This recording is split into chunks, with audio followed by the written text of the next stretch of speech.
Hello everyone and welcome to Traffic Corner Tuesday. My name is Nancy Crow. I'm the Vice President of Marketing for SPAC Consulting and your host for today's session. Before we begin, I'd like to remind everyone of a couple housekeeping rules. Please mute your mics to minimize the background noise during the presentation. Also, join the conversation. Today's presentation is intended to be an interactive dialogue. I encourage attendees to ask questions and share your experience throughout the presentation. Just type your question or comment in the chat area and we'll be sure to answer your question throughout the presentation. I also want to take a moment to thank you for participating in today's session. Today's session is brought to you by SPAC Consulting, which is part of the SPAC Enterprise family of companies. SPAC Enterprise was started out of the need for traffic data collection products and engineering tools and services for our clients.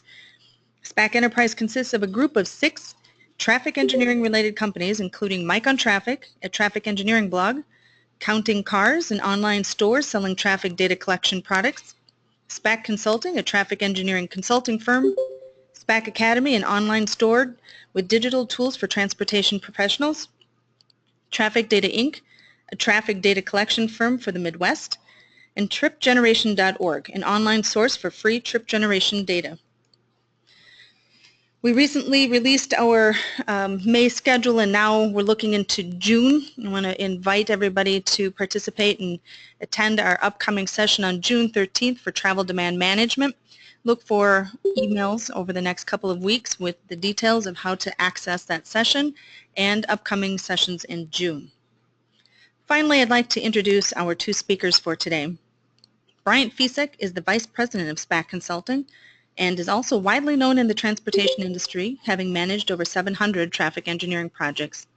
He is a graduate of the University of Minnesota and an expert in Synchro, SimTraffic, vStro, and vSim traffic modeling software packages. He thrives on developing creative solutions to traffic and transportation issues, so please be sure to ask some questions of Bryant this afternoon. He's interesting fact about Bryant.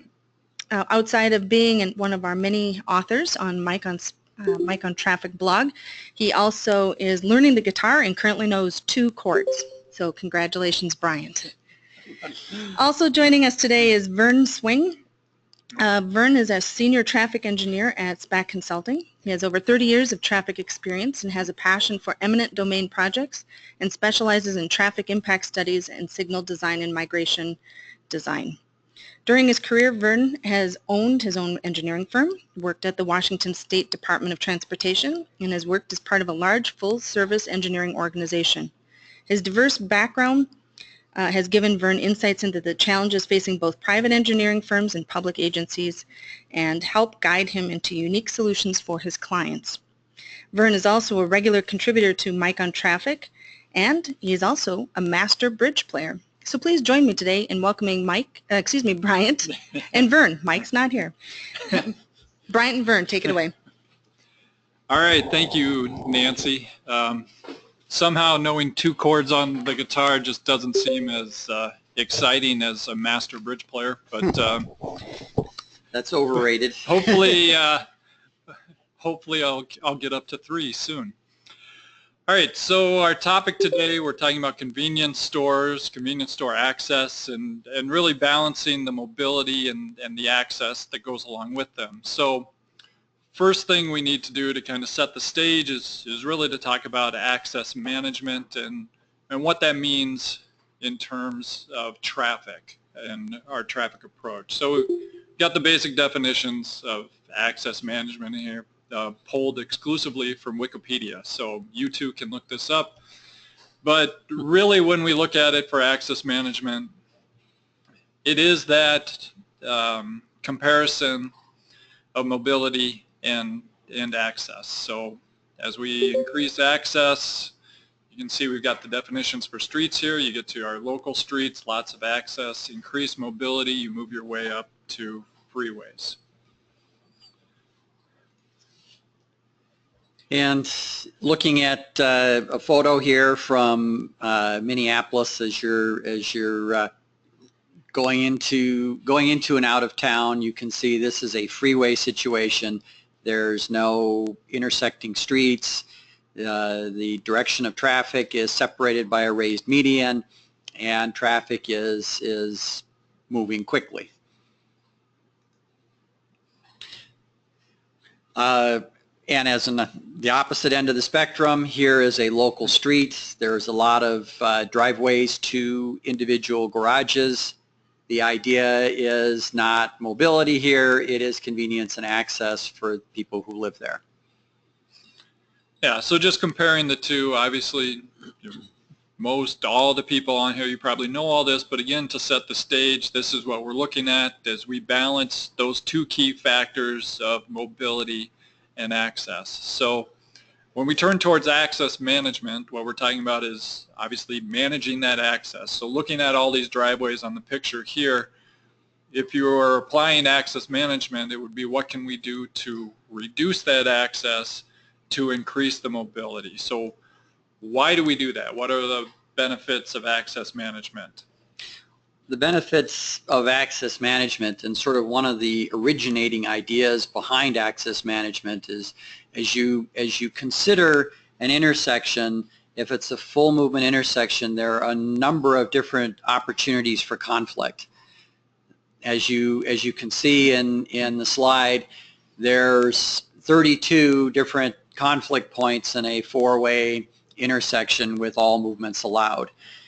Access management says, let's reduce those conflicts. That will enhance mobility because people won't have to slow down. They can progress through the corridor more easily. And as a byproduct, it's also safer. If you have fewer conflict points, there's less opportunity for accidents. And that's the graph we have on the side here, just looking at the index crashes to access. You can see as your access goes up, your corresponding crash goes up right along with it. So I think that's pretty intuitive to traffic engineers. It just makes sense. You have more access, you have more opportunities for conflict.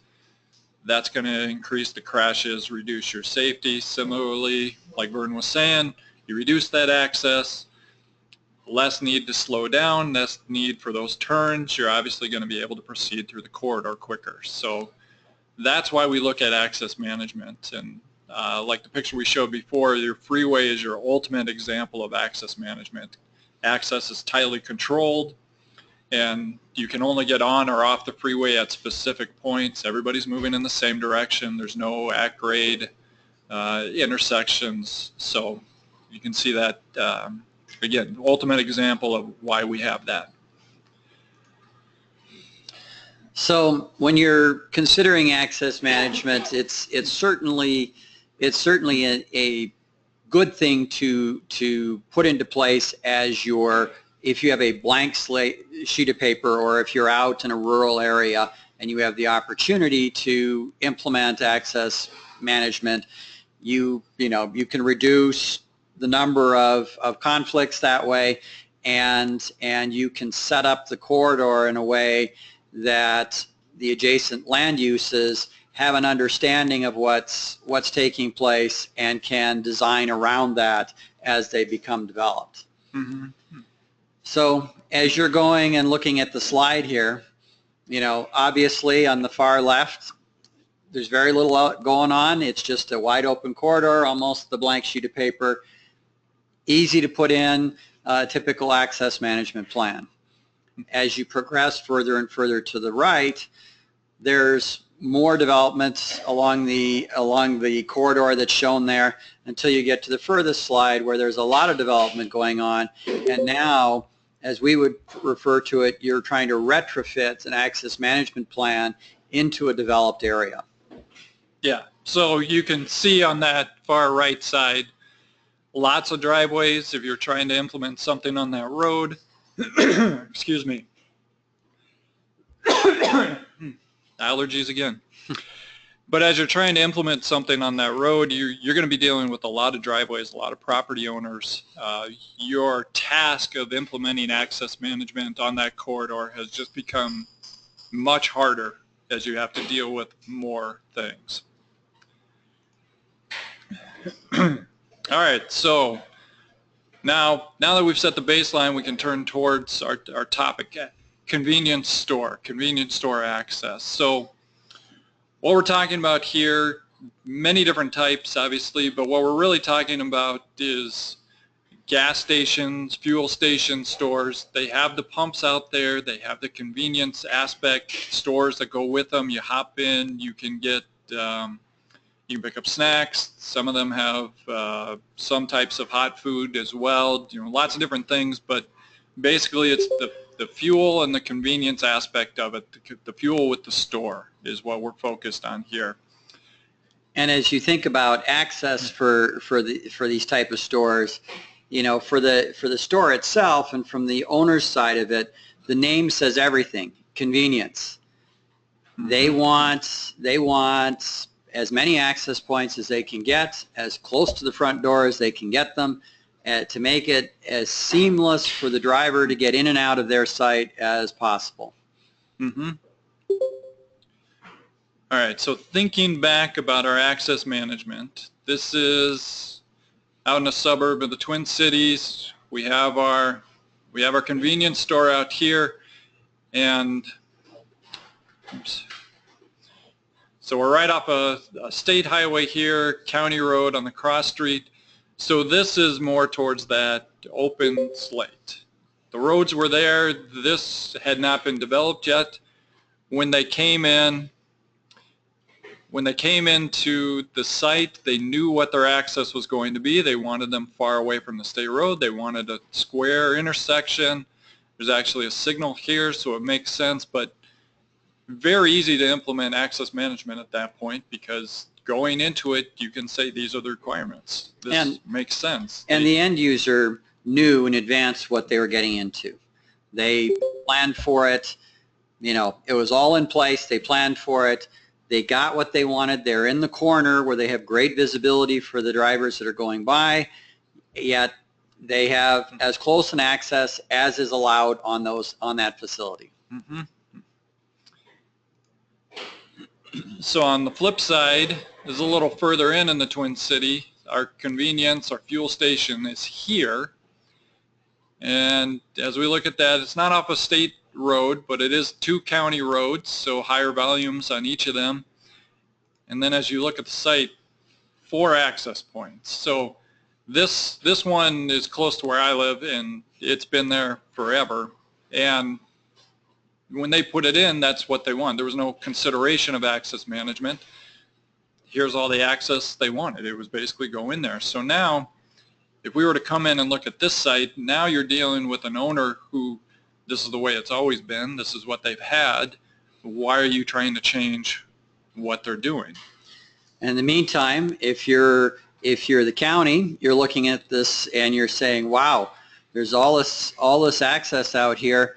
There's all these opportunities for conflict. There's 2 driveways that are very close to the intersection where people are trying to make decisions about what to do.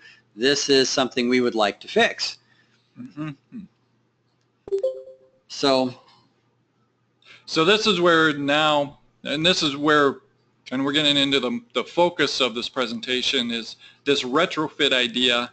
As we look at the convenience store, what are the things we look at as we go through? So county comes in, they say they want to close those 2. The developer or the owner's looking at it and saying, why are you closing this? What does that mean for me? So as we look at it, these retrofit issues, what are the things we're thinking about as we approach that type of project? So as the designer who is representing the convenience store, and you're faced with the retrofit situation, there are 4 or 5 key issues that should be looked at for the convenience side of things. First and foremost is pedestrian and vehicular conflicts. As most convenience stores have their gas stations out front, their pumps out front, and then there's a walk aisle, if you will, that's used both by vehicles and by pedestrians to go into the store to buy their product. So there is that inherent vehicular pedestrian conflict. However, if driveways are set up the way they like them, oftentimes there's not as much interference in that aspect, and it's very slow moving. So you're really looking at the circulation issues. How are vehicles moving around? How are people, if they're at the pump, how are they walking to the front door? How are vehicles moving across the front door? How are those vehicles moving in and out of the site? So looking at those at that circulation and looking at those vehicle to vehicle and vehicle to pedestrian conflict areas. Next, the vehicle to vehicle conflict areas is important. Also in that many of these stores are set up so if the vehicle wants to get in and get out without using the convenience part of the store, they can avoid some of those conflicts. Also, stores are set up with car washes oftentimes.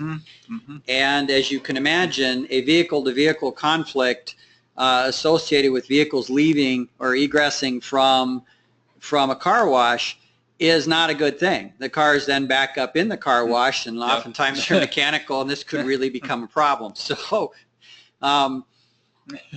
that's another consideration as one thinks about how circulation on the site is and how that's going to be impacted by retrofitting an access management plan. Yep. Number 3 is you got to consider your trucks, your fuel truck deliveries. So as they come into the site, as they're trying to get to where they need to go, how do they move around that site? So in this picture, you can see off to the left here, their tires are hopping the curb. Clearly that's not that's not something you want. So that circulation is a big issue to make sure that the trucks can actually get into the site and go where they need to go. And oftentimes that's dictated by where the refineries are, where the fuel trucks are originating as their destination is this station. They may be forced to come in from that particular direction. So the next item that one wants to think about is the location of the fuel tanks within the site. The fuel tanks and the current rules within the convenience store industry basically dictate that the gas has to be dumped from the fueling trucks on the passenger side of the truck. That way the driver is out of the truck and standing out there to ensure that there's no spills, there's no other things going on that may result in a different kind of problem if it were if there was a spill and it could be rather explosive. Yeah, hopefully we can avoid that. So, all right, so let's move into case study here of a retrofit that Vern in particular worked on. And again, we're in the Twin Cities here. This is in our southeast metro area on Robert Street. So what we have here is just a picture. This is Robert Street right here. In the before condition. In the before condition. So this was from a few years ago. Google's a great tool, Google Earth, to be able to look back at that stuff. But so you can see what we've got. We've got the 5-lane road, the center turn lane, but looking at all these driveways up and down the corridor, this is representative of the whole area that they looked at. And it was really almost a free-for-all. I mean, multiple driveways within a short distance. There's no access control per se. People can go where they want to go. So obviously as a state facility, they're more concerned about mobility. They want to make sure they can move along. So they looked at what type of access management they could implement here. And so just looking at a comment here, we had one, are we implying that there has been a problem with fuel truck drivers not tending to the fuel delivery process? We're not implying it. I would say the people who put the rules in are implying it. Yeah, the that's industry, why they put the rule in. The industry was concerned about that. Good comment, though. But anyway, on the right here, you can see this is eventually what they put in, at least in this area, and we'll get to our specific location. But they're looking at that median down the middle, specific turn lanes at the public intersections as opposed to individual driveways, and even at this public one down at the south end here, you can see they went to a 3/4 access at this one. The one at the north of the picture is signalized, so you can see in terms of access management and improving mobility on this corridor, this is it. This is what does it. All these little things that they implement will do that. So now if we get specifically to our site.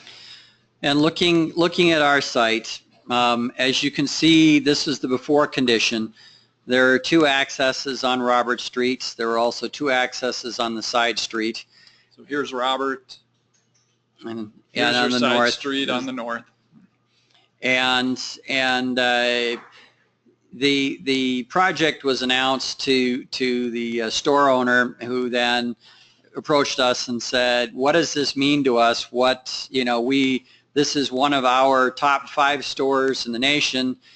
We feel like, you know, what does this mean? What is it going to do to our ability to function in the long term?"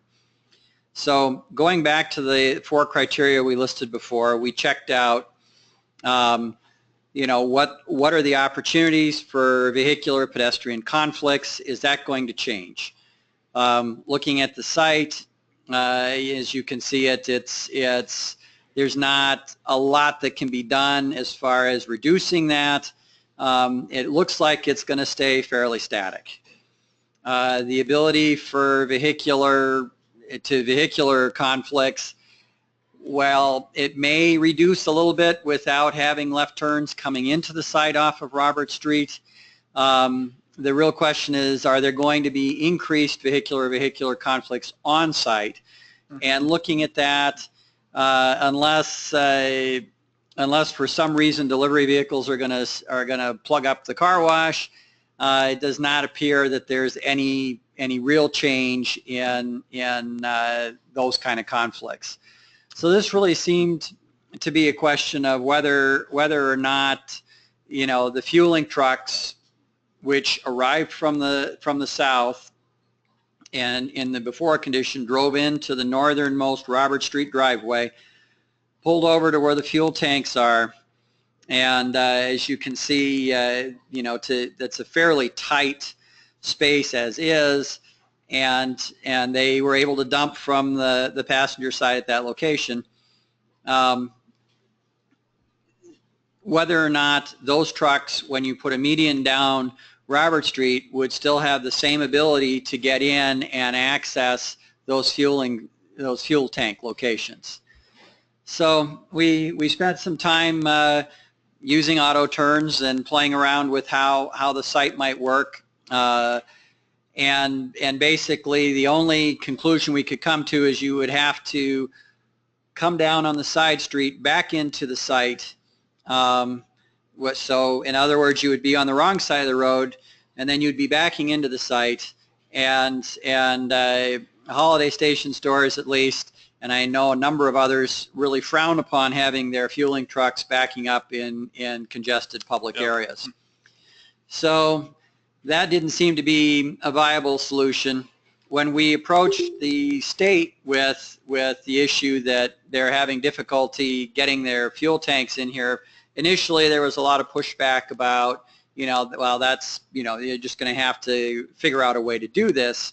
When we showed them all the analysis, we then presented them with what we thought was a solution that could work, which is to put in surmountable curbs for that stretch, the median, which allows them to maintain the integrity of their access management plan, in that passenger vehicles would be discouraged from traversing that median section, while the tanker trucks were allowed to then traverse that section.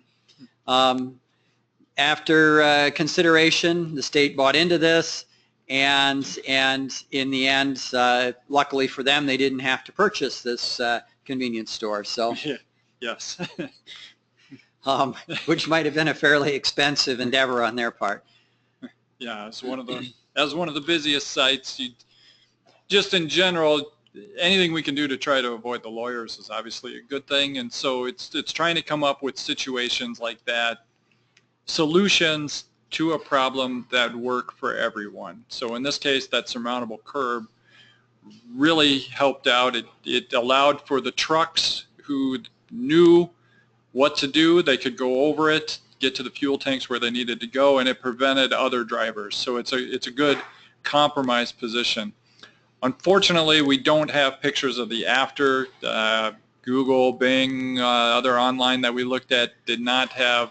They had it in construction, but nothing that we could point to specifically, unfortunately. So, but it is just a standard median down the front. It's just instead of the barrier curb, it has the slope curb to allow the car to climb over it, and obviously a little bit thicker concrete to handle that weight. It's not just a quick 4-inch concrete cover in the median.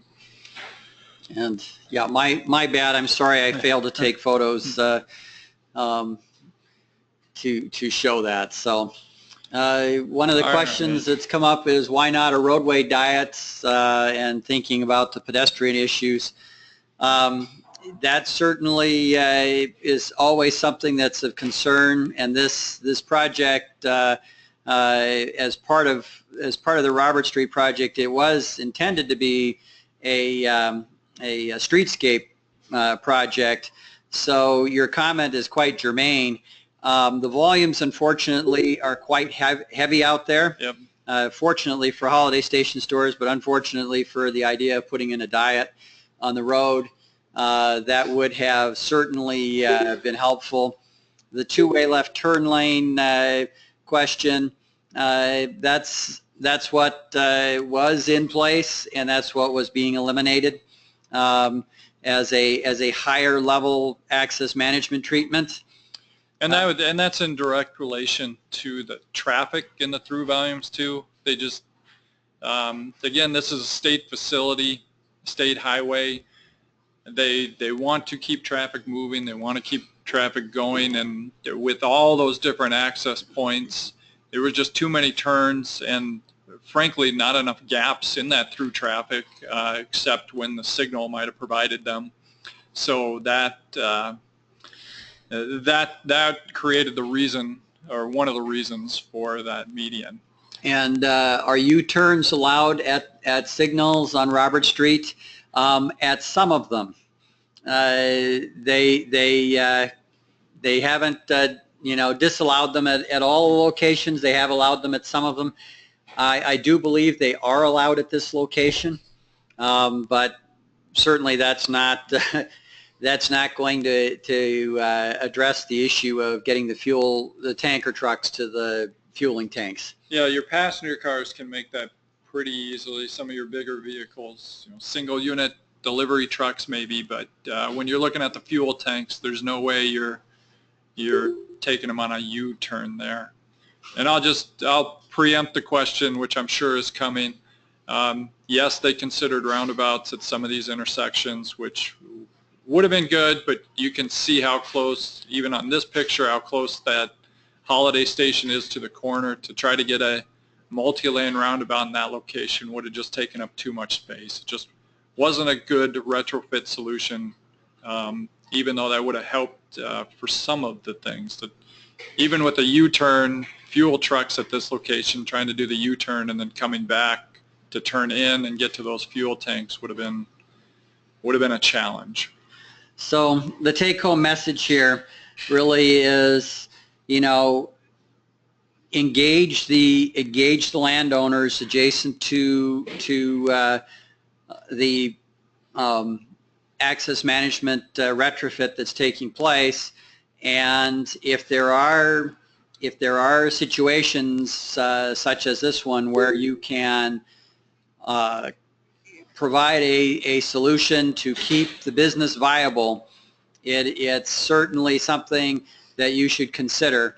and hopefully it's something that can be done without disturbing the integrity of the access management plan. Yep. And it's really, and then obviously you have to consider all points for that business too. It's not just how cars are going to get there. How are they going to get their deliveries? In this case, the fuel trucks and other things. So really trying to capture all that stuff. So thank you for attending. We're at our 1 o'clock. So we want to do, make sure people can leave if they want. Our next one is on June 13th. We'll hit travel demand management plans. So we hope to see you in a few weeks here. And we will hang on a couple minutes here to see if there's any last questions before we sign off. So one comment here, maybe the easiest solution with all the access points is to change the type of road. If there were another facility nearby that could handle that volume, that would be good, but just changing the jurisdiction or just changing what it's called wouldn't change how people want to access that. So easy on paper, not easy in implementation. The next comment, any example photos of a surmountable curb? We'll get one and we'll plan it. We typically send these presentations back out to people. We'll get a picture of that so people can see what that looks like. Yeah, we'll get a picture of the exact, of this particular one. I think okay. It's, I know it's done, so we can look at it. Awesome. Any anecdotal evidence of passenger cars traveling on the new mountable median? Not that we're aware of. I've spoken to the store owner since it's opened, and certainly no evidence from tire tracks or any of that this is something that happens regularly. I'm sure there's probably some folks who do that, because I know we have photos of in the snowy conditions here in Minnesota, where in the wintertime people occasionally decide that traversing the median is easier than taking some other route. Yep. Yeah. So I'm sure it happens, but we've heard nothing to suggest that it's an issue. All right, last call.